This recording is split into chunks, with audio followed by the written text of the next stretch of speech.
Hello and welcome back to this brief session on dealing with exclusivity requests.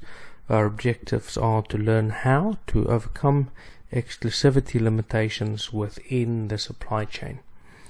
One of my legal advisors would always say that we can live all our lives in a grey area, but we should obviously avoid black holes in all our dealings. And yes, of course, it is all about finding the exception to the rule and being pragmatic in our approach to business.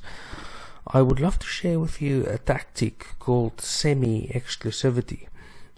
As we know, it can really harm your prospects as a publisher to give exclusivity. However, since there are benefits in giving exclusivity, we can actually opt for a grey area called semi-exclusivity. Now, let me just make this clear.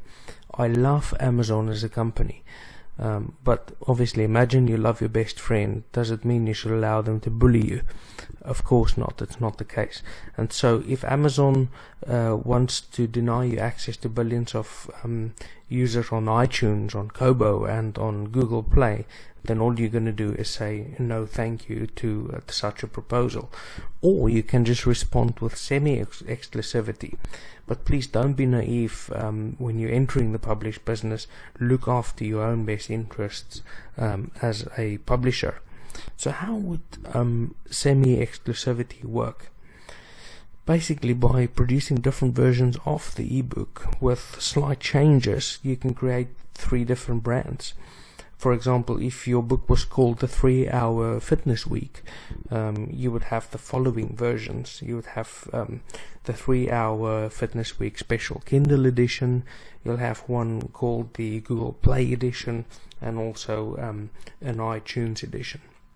Now, obviously, if both Google Play and Barnes & Noble and also iTunes don't require exclusivity, then all you really need to do is to create 2 versions, which would be one that's slightly unique for Amazon, and all the others can be the same. Ultimately, it is your choice to, as to whether you'd like to avoid the grey area by giving fully exclusive distribution to only one supply chain.